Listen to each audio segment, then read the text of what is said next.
Good evening to all of you. Voice clear है? कैसे हैं सब लोग?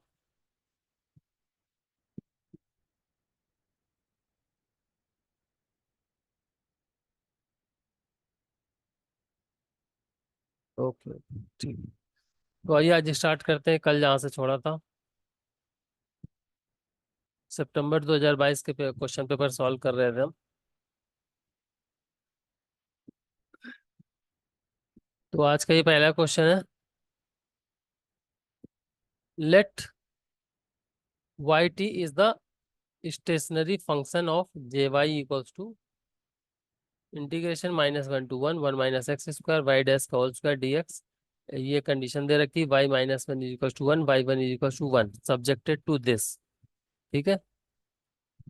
विच of the following statements are true. इसको लेके आप सॉल्व करते हो, आपको सबको पता है आइसोपैरामेट्रिक फॉर्म है ये। तो आइसोपैरामेट्रिक फॉर्म जैसे सॉल्व की जाती है वैसे सॉल्व कीजिए, और उसके बाद देखिए कौन सा ऑप्शन करेक्ट आ रहा है। क्लियर है?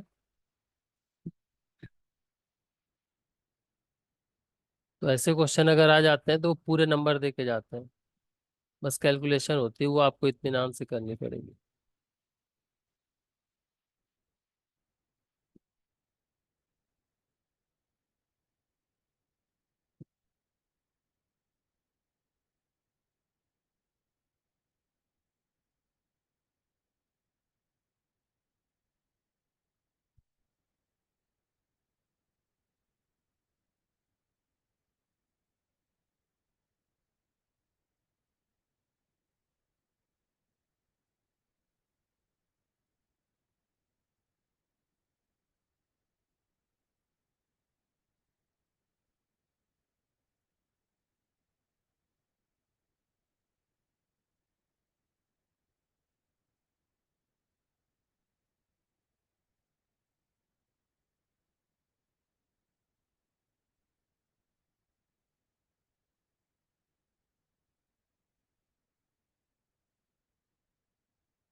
नीलेश जी ने आंसर किया है।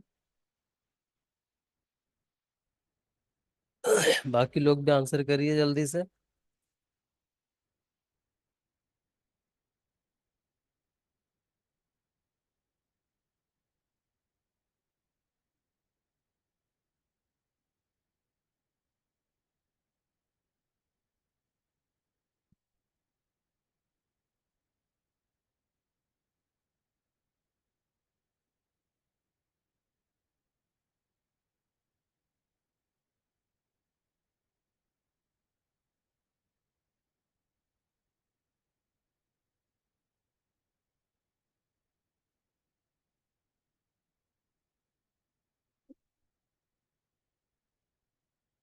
संभाल के रखना।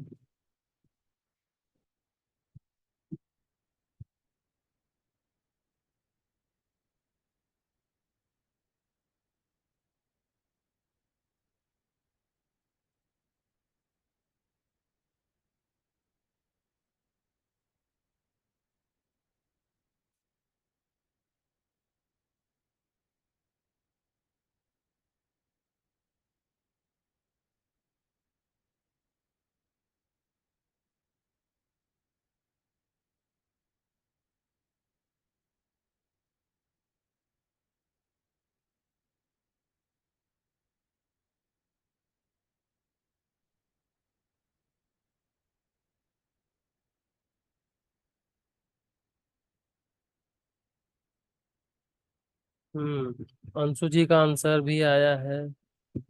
नीलेश जी बताइए जरा, कैसे अप्रोच किया है? सर जैसे ऑप्शन सी में बोला है कि वाई हमेशा ऑर्डर का होगा कॉलम में। मैंने y = x ले लिया। हम्म। सर वो सब्जेक्ट टू द कांस्टेंट में रखा तो सेटिस्फाई नहीं हो सेटिस्फाई। सेटिस 1 नहीं आ रहा है सर, 0 ओके। आ रहा है। हाँ। इसका मतलब सर ये ऑर्डर का तो पॉलिनोमियल नहीं हो सकता ऑलवेज। नहीं, ऑलवेज की बात कर रहा है, एवरी थोड़ी बोल रहा है। सर ये इनिशियल कंडीशन कभी तो सेटिस्फाई नहीं कर रहा है।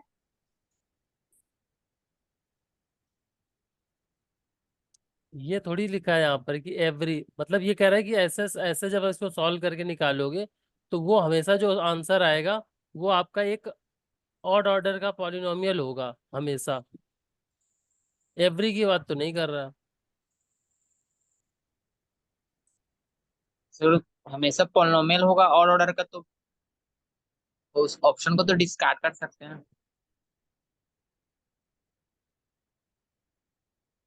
सर और ऑर्डर का पॉलिनोमियल रहेगा तो हमेशा जीरो ही देगा वो तो। हम्म।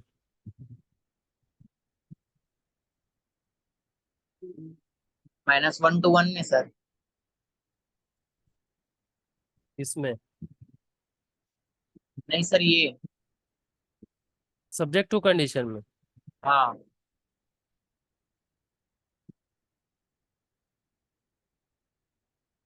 ठीक है। और आगे। सर तो ये और ऑर्डर का तो नहीं हो सकता। हम्म। एक्स क्यूब भी लेंगे तो नहीं नहीं होगा। हम्म। सर वैसे अगर एक्स स्क्वायर ले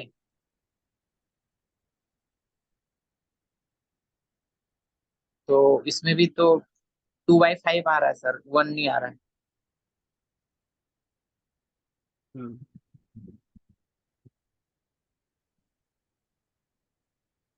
चलो ठीक है, मैं देखता हूँ कि मैंने कैसे किया। देखते हैं एक बार।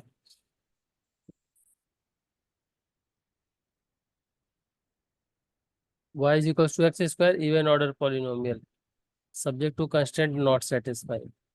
ठीक है, 2/5 आपने बताया था आ रहा है, ठीक है, 2 नहीं आएगा, 1 भी नहीं आएगा। और 1 के लिए क्या था?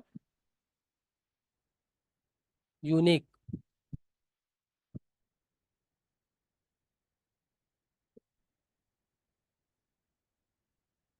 ठीक है, एक बार इसको प्रॉपर सॉल्व करके भेजिएगा। ठीक है, जैसे करते हैं वहां से देखते हैं क्या प्रॉब्लम आती है। F is equals to F plus lambda G is equals to H, ऐसे करके सॉल्व करते हैं ना जो, उससे करके देखना जरा।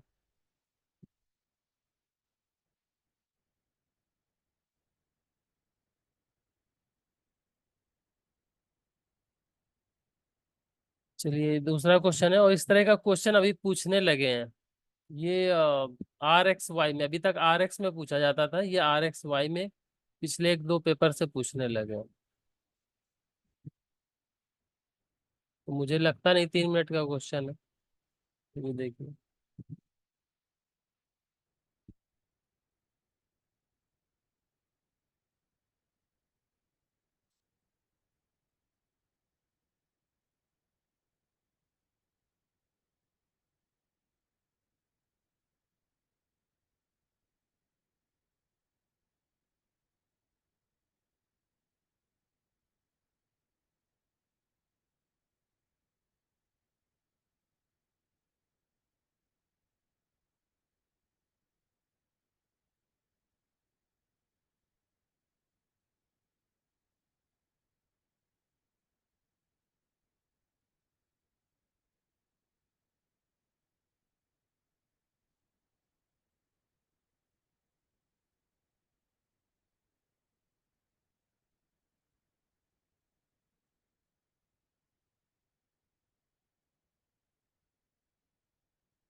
नीलेश जी ने आंसर किया है।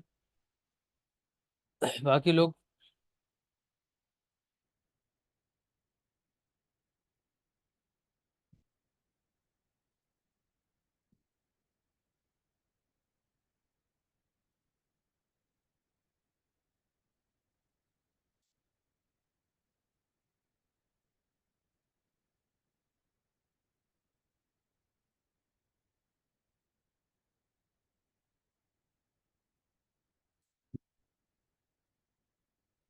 मीमांसा जी बताइए।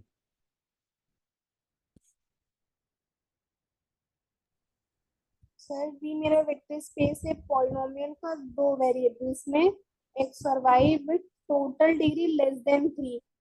तो सर इसमें जो इसकी बेसिस में जो एलिमेंट आएंगे वो होंगे 1 एक्स, एक्स स्क्वायर, वाई,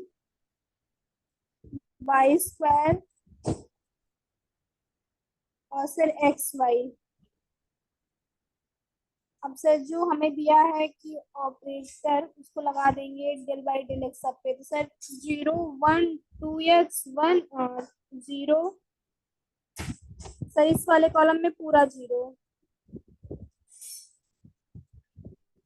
अब सर एक्स के लिए निकालेंगे तो 1 आएगा ना, तो यहाँ से 1 फिर 0 0 0। सर ऐसे एक्स स्क्वायर करेंगे तो उसका 2x आएगा, तो सर एक्स का कोफिशिएंट 2, यहाँ पर 2, बाकी सारे 0। वाई और वाई स्क्वायर में तो 0 हो जाएंगे, तो पूरा 0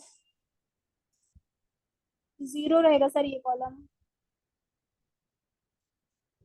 वाई स्क्वायर का भी 0। और सर इसमें एक्स वाई में एक्स वाई आएगा, तो वाई का कोफिशिएंट सर 1 रखेंगे, बाकी सारा 0। तो सर इसमें देखिए 3 कॉलम में पिवोट आ रहे हैं, तो सर वहां से हम रैंक बता देंगे। कॉलम रैंक 3 हो जाएगी, जो कि रैंक इक्वल ही होगी, और सर नलिटी भी इसकी 3 ही होगी।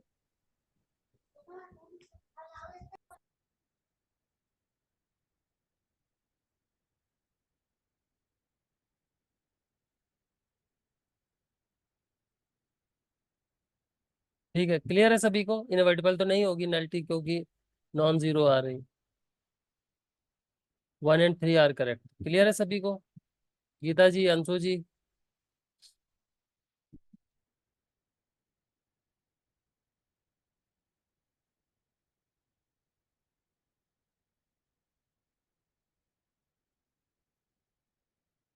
आर एक्स वाई देखो, जब एक वेरिएबल में होती है तो कैसे निकालते हो? एक वेरिएबल की 1 X, X square, x cube, ऐसे पॉलिनोमियल चलती है ना, एक्स की पावर एन तक। अब अगर दो वेरिएबल में होगी तो सिंगल वाले तो रहेंगे ही और डबल वाले भी रहेंगे।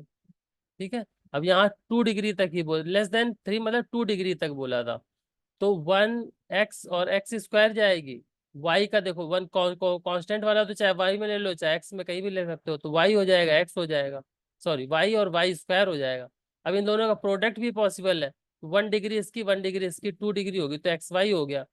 3 में चलते तो एक यहाँ पर एक्स क्यूब आता, यहाँ वाई क्यूब आता। ठीक है। एक्स स्क्वायर वाई आता और एक्स वाई स्क्वायर और आता। ठीक है ना अंशु जी? ऐसे ही बढ़ता चला जाएगा बस प्रोडक्ट में।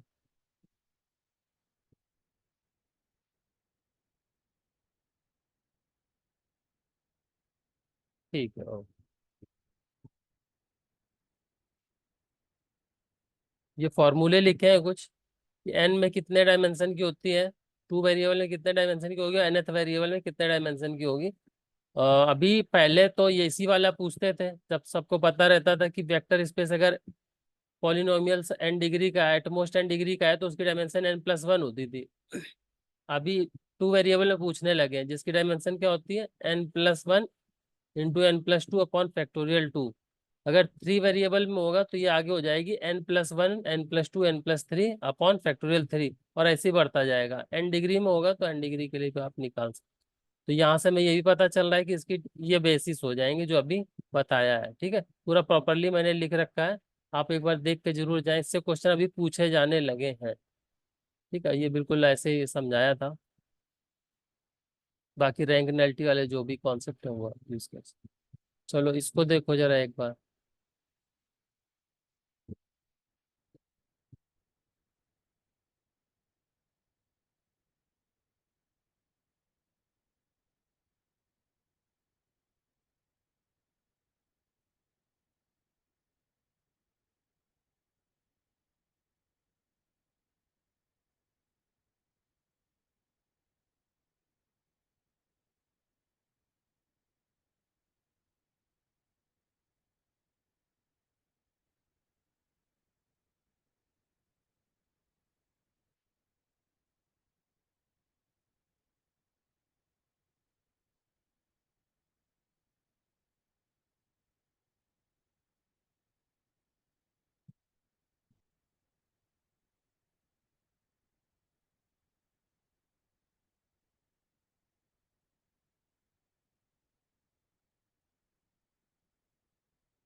एक आंसर आया अभी तक, बाकी लोग बताओ जल्दी।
हाँ, मीमांसा जी ने और नीलेश जी ने आंसर किया। गीता जी, आपसे नहीं हुआ अभी तक?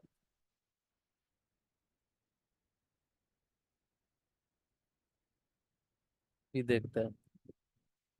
मीमांसा जी बताइए जरा, ऐसे सोच रहे हैं आप?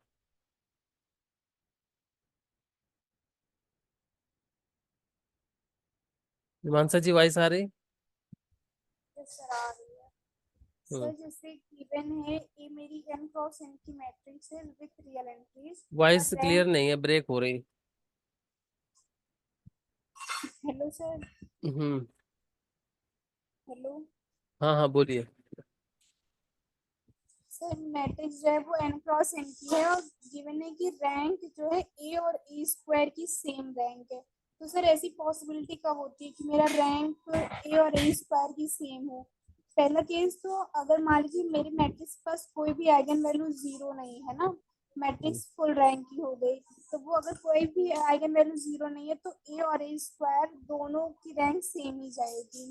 और हम्म। दूसरा केस सर, मान लीजिए अगर उसके पास जीरो आइगन वैल्यू है तो उसकी एम और जीएम बराबर होनी चाहिए ना, तब हम्म। मेरा रैंक ए और ए स्क्वायर हमेशा इक्वल जाएगा दोनों केसेस में। तो हम्म। पहले में सर अगर मान लीजिए फुल रैंक है उसका, कोई भी आइगन वैल्यू जीरो नहीं है, उसके कर्नल में सर सिंगलटन जीरो ही तो रहेगा और टी स्क्वायर में भी जीरो ही रहेगा। सिमिलरली सर सेकेंड वाले केस के लिए भी यही रहेगा, तो वहां से हम बोल रहे हैं कि kernel of T and T square are the same. Hmm.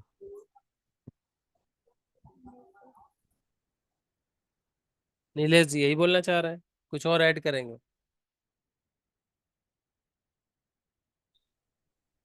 First को क्या बताए?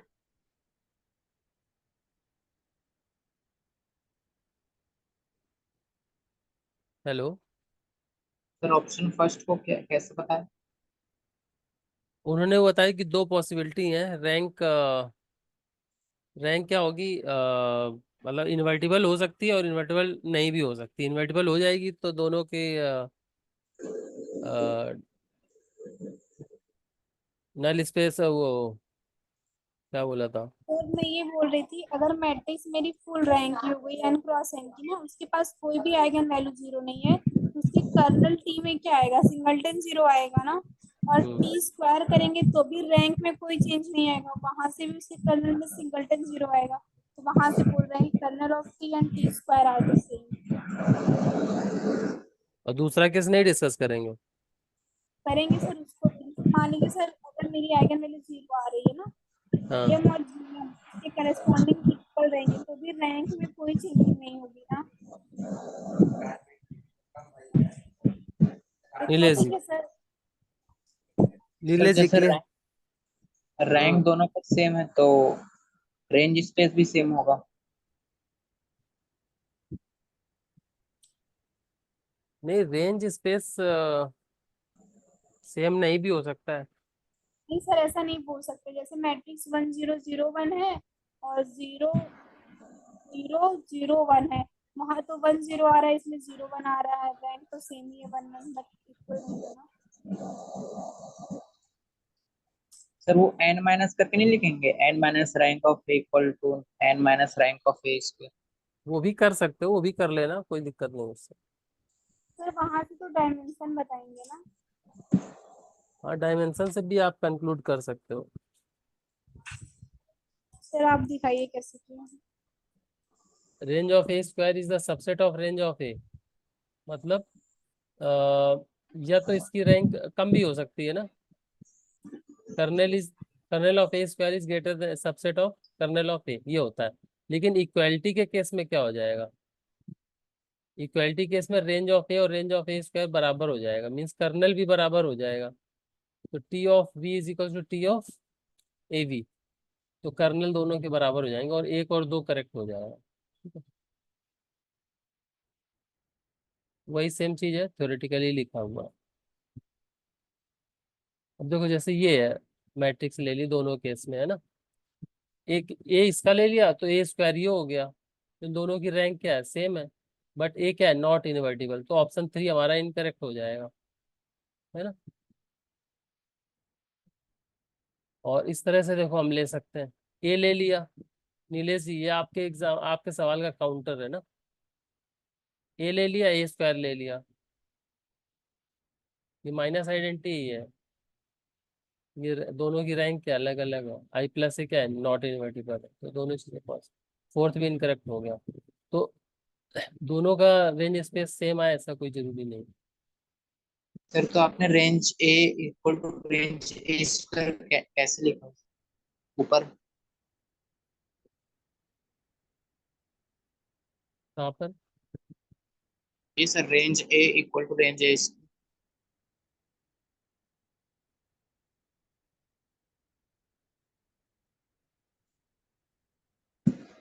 ये वाला?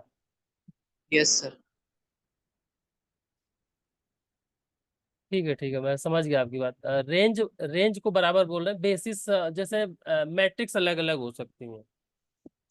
मतलब मैट्रिक्स की एंट्रीज अलग हो सकती हैं। ठीक है। रेंज में तो हाँ, उसके स्केलर प्रोडक्ट में ही आएंगे वेक्टर।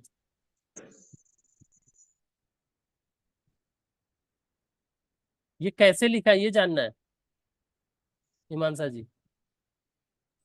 हाँ सर, जैसे अभी हम लोग जो एग्जाम्पल ले रहे हैं उसमें तो गड़बड़ हो जा रहा है ना। क्यों?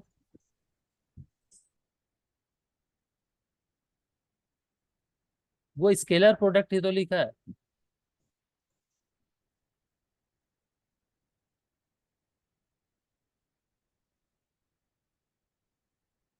वो स्केलर प्रोडक्ट ही लिखा है। यहाँ पर देखो, अगर कोई मैट्रिक्स ऐसी होती, ये देखते हैं ना कई बार नील पोटेंट टाइप की मैट्रिक्स, मैं जस्ट यहाँ पर जरूरत नहीं पड़ेगी। 0 1 0 0, ये मैट्रिक्स है ए। जब ए स्क्वायर करते हैं तो क्या हो जाता है? इसकी रैंक कम हो जाती है कि नहीं हो जाती? तो एक यस आइडेंटिटी सर। हम पढ़ते हैं कि rank of A square is less than equals to rank of A. ऐसे चलता है कि नहीं चलता है? तो इक्वालिटी होल्ड जब करती है तब ये यहाँ पर भी इक्वालिटी होल्ड करेगी, सबसेट वाला कॉन्सेप्ट चला जाएगा। ठीक है। सर ये तो पता है कि रेंज ऑफ ए स्क्वायर तो कंटेन्ड होगा range of kernel of A square.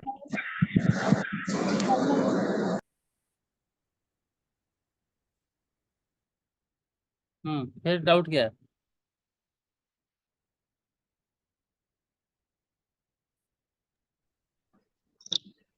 Hello sir. हाँ, सर मैंने क्या उसको लिखना तो सही क्यों? क्या चीज? सर जैसे गिवन है कि rank A equal to rank A square. कहाँ पर? सर क्वेश्चन में गिवन है rank of A equal to rank of A square. हाँ, सर तो उसको n minus rank of A equal to n minus rank of A square ऐसा लिख सकते हैं ना? n minus rank of A is equal to n minus rank of A square, बिल्कुल लिख सकते हैं। सर यहाँ से एन एन कैंसिल हो जाएगा। नहीं, n को कैंसिल क्यों करना है, इसको नल्टी लिखना चाह रहे होंगे ना आप। ये सर। तो nullity of A is sir equal to तो nullity of A square. Nullity same है तो उसकी डायमेंशन सेम हो सकती है सर।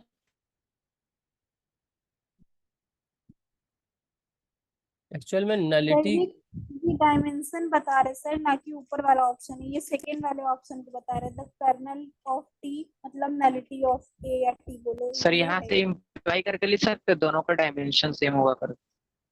जैसे सर हम सब स्पेस के केस में लिख सकते हैं कि अगर कोई कोई फाइनाइट डायमेंशन है सब स्पेस, तो दोनों की डायमेंशन सेम होता है तो दोनों इक्वल होंगे ऐसा। नहीं मुझे वेक्टर्स के नंबर्स जरूर बराबर होंगे, लेकिन वो सेम वेक्टर होंगे इसमें मुझे डाउट है। सर सब स्पेस के केस में तो लिखते हैं रिजल्ट है कि अगर दो सब स्पेस इक्वल हो और फाइनाइट डायमेंशन वाला हो तो वो वेक्टर सब स्पेस भी सेम होता है सर। तो फिर लिख सकते हैं, अगर ऐसा है तो लिख सकते हैं, क्योंकि भी तो सब स्पेस ही बनाएगा ना। तो फिर से सर ऑप्शन ए टू तो यही से राइट हो गया फिर। हाँ ठीक है, तो ए और 1 और 2 तो राइट है ही। देखो, मैं इन जनरल नहीं बोल रहा हूँ, इस केस में तो लिख ही सकते हैं ना। इन जनरल वो जब सबसेट वाला केस बनेगा तो वहां वहां पर नहीं भी लिख सकते हैं ना। Okay sir. इस केस में तो लिख सकते हैं, इस केस में तो सर लिख जैसे सकते हैं। सर जैसे अगर दो डिफरेंट मैट्रिक्स के लिए बोल दिया जाए तब नहीं लिख सकते। ऑब्वियसली, जब कई बार वही जो मैं कह रहा हूँ कि कभी कभी क्या होता है, ए और ए स्क्वायर करने पर, ए क्यूब करने पर वो मैट्रिक्स ही चेंज हो जाती है, उसके नंबर ऑफ वेक्टर बेसिस में कम जाने लगेंगे, तब फिर कैसे बोल पाएंगे। हाँ, इस केस में तो कर सकते हैं।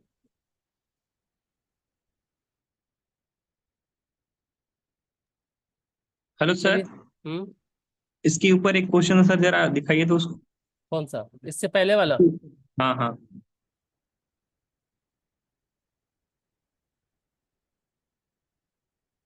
Question, yes sir, question. हाँ हम्म, सर, यहाँ पे with total degree less than equals to 3।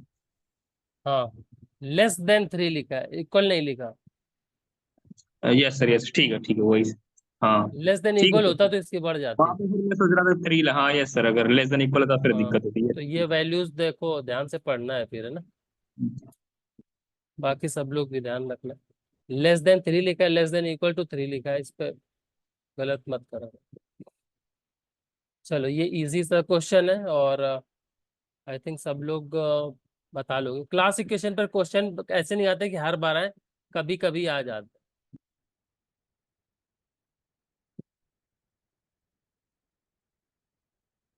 एक दो बार छोड़ के पेपर में आ जाते हैं।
वन एंड थ्री, गीता जी बताइए। सर ऑप्शन वन में जो ग्रुप दिया हुआ है उसका ऑर्डर 39 है, तो ये आपको लिख सकते हैं 3 into 30। तो ये PQ टाइप का ग्रुप है, तो इस टाइप के सब दो रहते हैं, या तो साइक्लिक होगा या नॉन अबेलियन।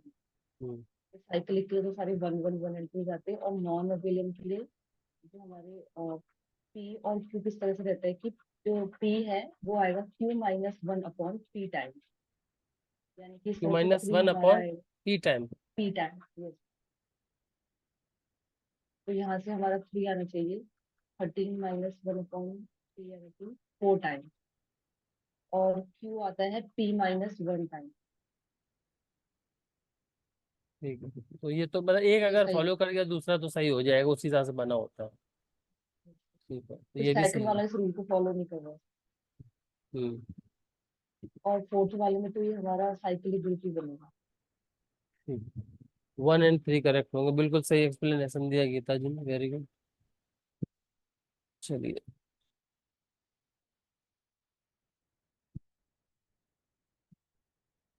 ये इसी फॉर्मूले की बात कर रही थी। ये जो हमारा पी होता है छोटा वाला, मतलब जो लेस होता है, वो Q-1/P टाइम्स।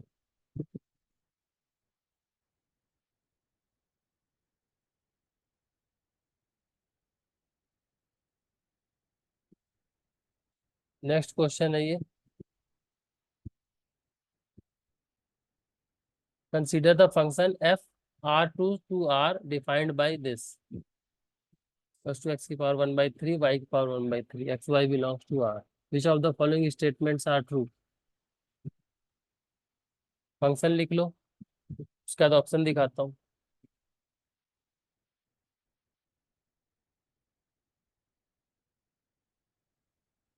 इसको याद करने का तरीका ये है कि आप एक ग्रुप का याद कर लो किसी का, बस उसी के साथ फॉर्मूला वहां पर बना लो कि क्या हो सकता है, कैसे बनता है। जैसे 2 4 बार करोगे तो याद आ जाएगा। एक यही तो फॉर्मूला याद रखना, बाकी किसी का है तो इतना ज्यादा टेंशन नहीं लेना। नॉन अबिलियन वाला ही तो याद रखना।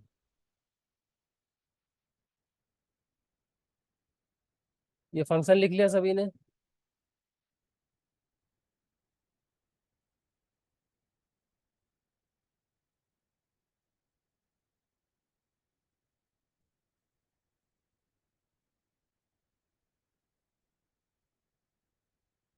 ये टॉपिक वेरी मोस्ट इंपॉर्टेंट है, ठीक है, इसको करके जाना है। फंक्शन ऑफ सेवरल वेरिएबल का छोड़ने नहीं, 2 से 3 क्वेश्चन मिलेंगे आपको। देखिए ये चारों ऑप्शन है,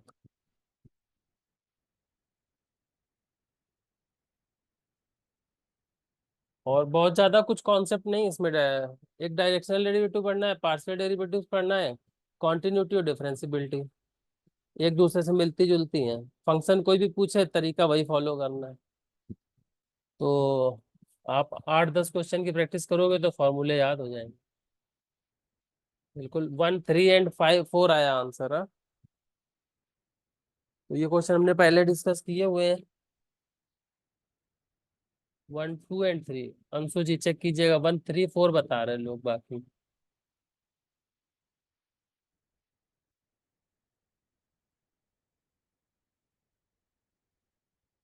चलो देख लेते हैं। पार्शियल डेरिवेटिव क्या आएगा, 0 आएगा। दो तो इनकरेक्ट हो जाएगा ना। पार्शियल डेरिवेटिव लिखा है डज नॉट एग्जिस्ट, तो पार्शियल डेरिवेटिव तो एग्जिस्ट कर रहा है। फिर एफ वाई निकालेंगे, वो भी 0 आ गया, वो भी एग्जिस्ट कर रहा है। तो यहाँ से डेरिवेटिव निकालेंगे, डेरिवेटिव के फॉर्मूला है। ठीक है, तो डेरिवेटिव निकालेंगे तो डेरिवेटिव क्या हो जाएगा, डज नॉट एग्जिस्ट। तो फोर्थ ऑप्शन में यही कह रहा है कि एफ इज नॉट डिफरेंशिएबल, बिल्कुल सही बात है, तो फोर्थ ऑप्शन करेक्ट हो जाएगा। फिर कॉन्टिन्यूटी चेक कर लेंगे तो वो भी मिल जाएगी आपको। और as the partial derivative fx exists at 0 0, we can say that the directional derivative of f exists at 0 0 in some direction। और सम ही डायरेक्शन की बात कर रहा था। अगर एक एग्जिस्ट हो गया तो मतलब सम तो आप बोल ही सकते हो ना, सम ही पूछ रहा था, है ना, सम डायरेक्शन। एफ एक्स एग्जिस्ट करने पर ही आप बोल देते हैं। सम डायरेक्शन में एग्जिस्ट कर रहा है, तो ये करेक्ट हो जाएगा। डज नॉट एग्जिस्ट, ये इनकरेक्ट, ये करेक्ट, ये करेक्ट।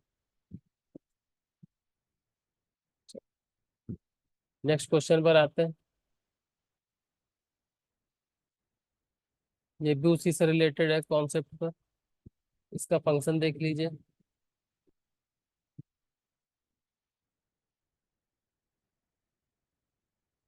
इसके रिजल्ट अगर याद है तो रिजल्ट से भी कर सकते हो, इस टाइप के फंक्शन का।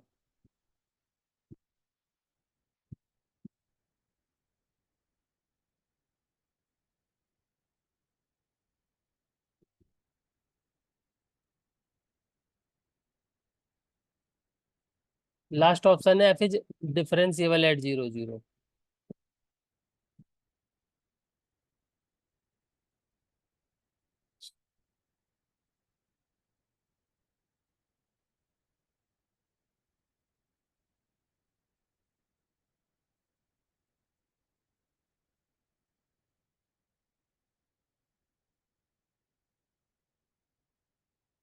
सर वो थोड़ा फंक्शन दिखाइए, कौन सा वाला?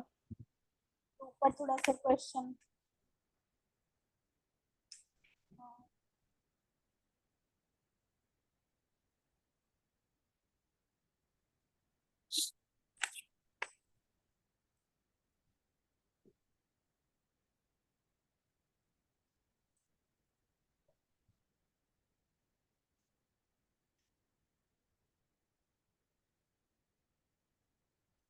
सर अब ऑप्शन दिखा दीजिए।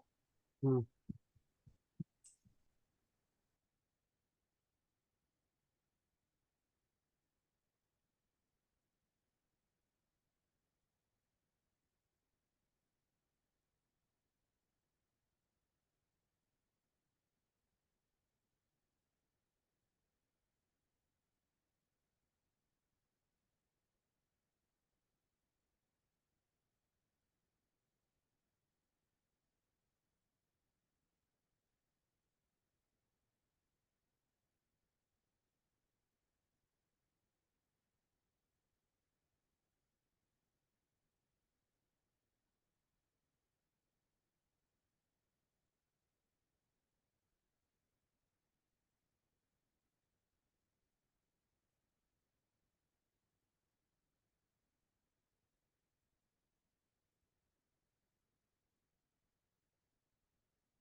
Last 1 minute.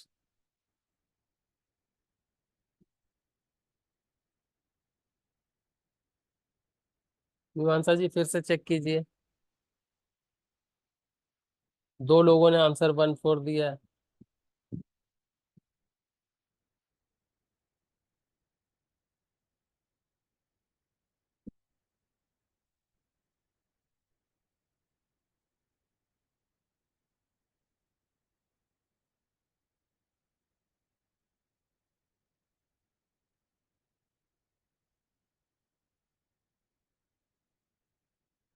पार्शियल डेरिवेटिव तो एग्जिस्ट कर रहा है, ठीक है, एक्स की डायरेक्शन में। f(x) 0, 0 ये एग्जिस्ट कर रहा है। ऑप्शन 2 तो इनकरेक्ट हो गया, ये कह रहा नहीं कर रहा। फिर डिफरेंशिएट करना चाहोगे तो इसको बड़े आसानी से आप कर लोगे, ठीक है। लेकिन जो इसकी वैल्यू आएगी वो क्या आ जाएगी, cos(1/x - y), जो कि क्या है, 1 ये क्या आ जाएगी, cos -∞, मतलब ये बाउंडेड तो रहेगी लेकिन ये एग्जिस्ट नहीं करेगी। इधर वाली फिर बाउंडेड, इसको दिखाइए ऊपर से कैसे ये किया वाली। है, ये वाला हम्म कौन सा? थर्ड वाला सर। हर वाला ऑप्शन देखना है हिमांशा जी। सर इसको एक्स के रिस्पेक्ट में डिफरेंशिएट करके पार्शियली फिर वैल्यू रखनी थी। हाँ, F of X comma Y partially X के रिस्पेक्ट में डिफरेंशिएट किया 0 0 पर।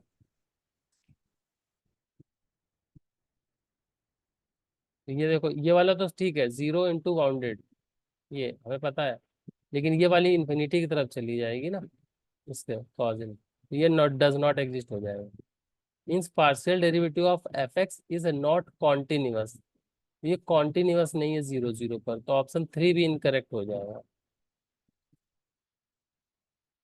और डेरिवेटिव का तो ये भी फॉर्मूला हमने थोड़ी देर पहले किया ही था, निकालने का तरीका है ना। पार्शियल डेरिवेटिव एक्स और वाई के रखेंगे, वैल्यू रखेंगे, कॉन्टिन्यूटी चेक करेंगे तो ये फिर मिल जाएगा। ठीक है, तो डिफरेंशिएबल हो जाएगा 0 0 पर, और डिफरेंशिएबल है तो कॉन्टिन्यूटी तो ऑब्वियस है कि वो हो जाएगी। फंक्शन जो डिफरेंशिएबल होता है वो कॉन्टिन्यूअस तो होता ही, 1 और 4 करेक्ट हो जाएगा। ठीक है, and all other option are incorrect.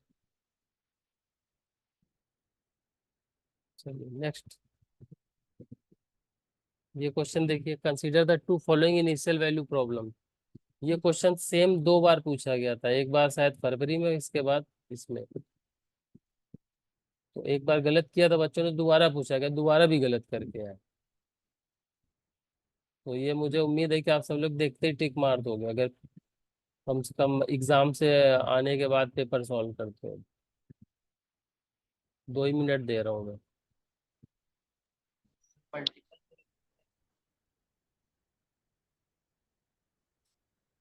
आ गया आंसर?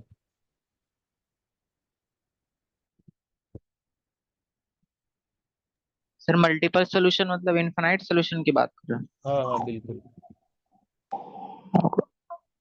सर पारसी का है ना? पार्ट सी का है। सर फर्स्ट तो सेकंड आ जाएगा, मतलब मल्टीपल सॉल्यूशन, और हम्म, सेकंड में माइनस है तो यूनिक। हाँ ये ध्यान में रखना सभी लोग। तो यहाँ पर वैल्यू चेंज कर देते हैं कई बार, इसको अल्फा बीटा से डिनोट कर देंगे, अल्फा की वैल्यू 2023 और 24 डाल देंगे, कुछ भी कर देंगे। ठीक है, तो ध्यान रखना कि अगर यहाँ आगे प्लस है तो मल्टीपल सोल्यूशन हो जाएगा, मतलब इनफाइनाइट सोल्यूशन, और यहाँ पर निगेटिव है तो यूनिक सोल्यूशन, यूनिकली सॉल्वेबल। तो 2 और 3 सर करेक्ट हो। कैसे आता है, सर सेकंड वाला बताइए। सेकंड वाले का देख लो, ये तो हमारा रिजल्ट है फर्स्ट। ठीक है, सेकंड वाले के लिए देखो, सेकंड इस तरह से जब सॉल्व करेंगे तो ये मिलेगा y ऑफ x is equal to X की पावर 4 ये पूरा सॉल्व किया जो गिवन इक्वेशन। ठीक है, अब जब इसको हम सॉल्व करेंगे ना तो इस तरह के सोल्यूशन मिलते हैं हमको, इस तरह के। अब हाँ सर, यही पॉइंट नहीं समझ में आता, वहां तक तो सोल्यूशन निकल गया है, ठीक है।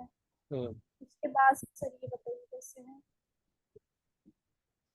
अब देखो, ये x की वैल्यू लेस देन 0 है ऑलवेज। ठीक है, तो ये कौन सा ये ग्राफ ये सेटिस्फाई करेगा बताओ, ग्रेटर वैल्यू के लिए देगा कोई? ये ग्राफ सेटिस्फाई नहीं करेगा कोई भी, एक्स माइनस वैल्यू के लिए इस तरह का ग्राफ सेटिस्फाई नहीं करता है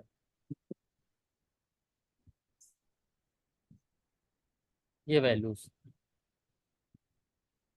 सर ऊपर ये क्या लिखे हैं, y x equal to x minus m का स्क्वायर अपॉन। मतलब इस तरह से मल्टीपल सोल्यूशन बनते कैसे हैं?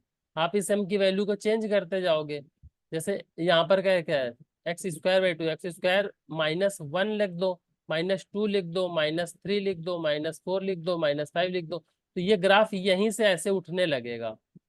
ठीक है, तो ये ग्रेटर वैल्यू के लिए ये सोल्यूशन देगा, और लेस वैल्यू के लिए सारे 0 होगा। तो जैसे एक्स से पीछे जाते हो तो बस वो 0 सोल्यूशन ही देता है, और जब तुम्हारी वैल्यू ही तुम एक्स की वैल्यू लेस देन 0 ले रहे हो तो उसके लिए तो ये बोल ही रहा है कि पीछे वाला मतलब एक ही सोल्यूशन रहेगा। उठता जो ग्राफ है ये तो ऊपर वाले इसके लिए लूटता है, पहले वाले केस के। मानसा जी, ठीक है सर। आज पीडीएफ शेयर कर दूंगा, देखिएगा। हाँ सर देख। ये लास्ट क्वेश्चन है आज का। कंसीडर द ओडी और जनरल सेकंड ऑर्डर रंगे कुटा मेथड है, ये पूछ देते हैं। गेट में पूछते हैं, नेट में भी आजकल पूछ रहे हैं, तो दिक्कत है, अच्छा क्वेश्चन होता है। और W1 W2 अल्फा बीटा इसकी वैल्यू निकालनी थी। गेट में तो सर ये W1 W2 को आजकल चेंज कर देते हैं, नेट में अभी स्टार्ट किया है पूछना।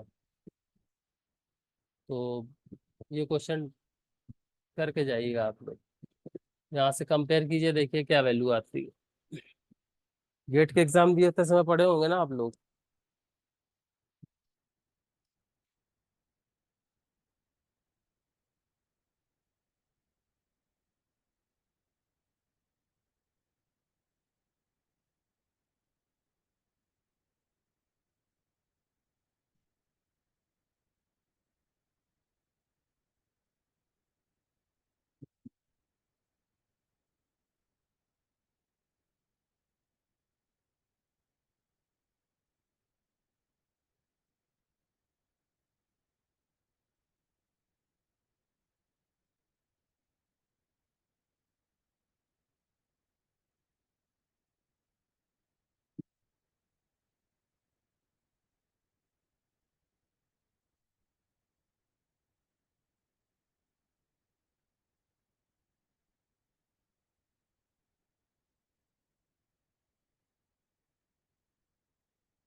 हाँ, W1 + W2 = 1 होता है, और W2 1/2 अल्फा होता है। ठीक है, W2 = 1/2 अल्फा। अभी अल्फा और बीटा की वैल्यू बराबर होती है, तो ये आपको बस चेक करना है, ये चीजें याद रखनी है। और इसी हिसाब से जो भी ये कंडीशन को फुलफिल करेगा वो ऑप्शन आपके करेक्ट हो जाएंगे। More than one correct option हो सकता है। देखो जरा ये कंडीशन कौन कौन से होल्ड कर रहे हैं। W1 W2 अल्फा बीटा, ये आपको क्वाड्रुपलेट दिया हुआ है। टू तो डिस्कार्ड हो जा रहा है। 2 डिस्कार्ड हो गया, बहुत बढ़िया। और 4 भी डिस्कार्ड हुआ।